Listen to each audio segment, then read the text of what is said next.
When you say that North Korea is just a dictatorship, you're repeating propaganda.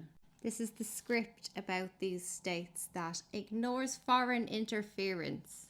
These governments did not form in isolation. They formed in reaction to being targeted by Western empires and these finance networks that have controlled Asia for over a century. North Korea was bombed to rubble in the 1950s. The South became a US client state where any uprisings got massacred. Is that free? For any Korean state to keep the US military at bay and survive next to a US armed South Korea, it had to become a hardline militarized government. The constant siege conditions, sanctions, military threats, foreign troops on the peninsula means that North Korea has to stay rigid, hard, and combative. The same thing can be applied to Iran. After Britain and the US controlled its oil for decades and overthrew its democratically elected government, Iran built a system that could resist being dismantled again. These systems get painted in the Western media as dictators, but it is a form a state often takes when its survival depends on resisting a larger imperial network. North Korea does not exist in a vacuum with randomly evil leaders. They were forced into hard posturing because the alternative is being economically and militarily broken apart, like so many others have been.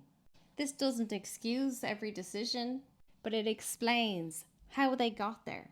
Western people get told that the Korean War was simply North Korea's aggression and the United States had to act as defender of freedom. But it was always only ever about Japanese colonial structures that the Americans wanted. After Japan was defeated in World War II, the United States and Britain stepped in. They rebuilt Japan as a manufacturing hub for the US and an industry that would run on the materials from Southeast Asia. Those materials remain under Western control. This ensures Japan's loyalty and ensures returns for the bond market.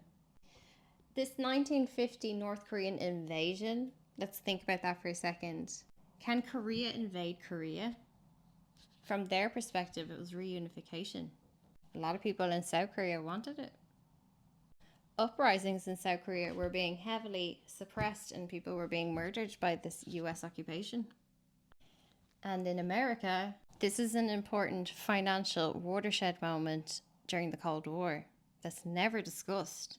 America uses this to justify back home the consent for increasing the defense budget from 13 billion a year to 40 billion a year. These are Cold War contracts. This war, in large part, it benefits JP Morgan. The same arms dealers, it's Lockheed Martin, Boeing, who pushed for this. This proxy war causes mass civilian death in Korea, and now they live in a permanent partition.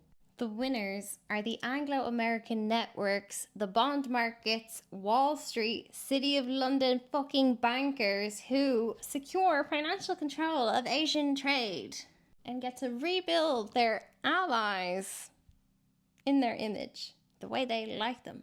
They use Korea as a corridor and a buffer to take Japan's colonial trade routes. Also, who funds Human Rights Watch, do you know? Human Rights Watch is used to justify sanctions and NATO interventions, which are Western aggression.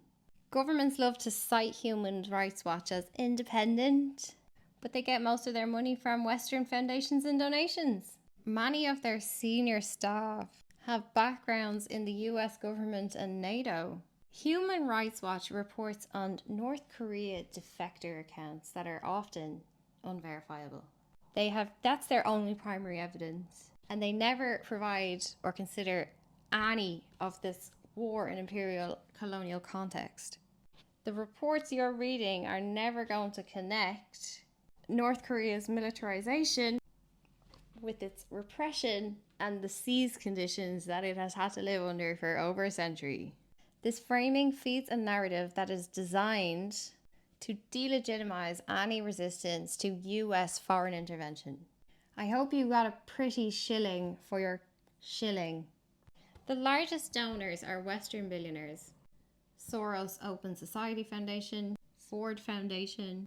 That concentration of Western capital means Human Rights Watch will always reflect the worldview of the colonizer. Sanctions are very serious. They're not bloodless.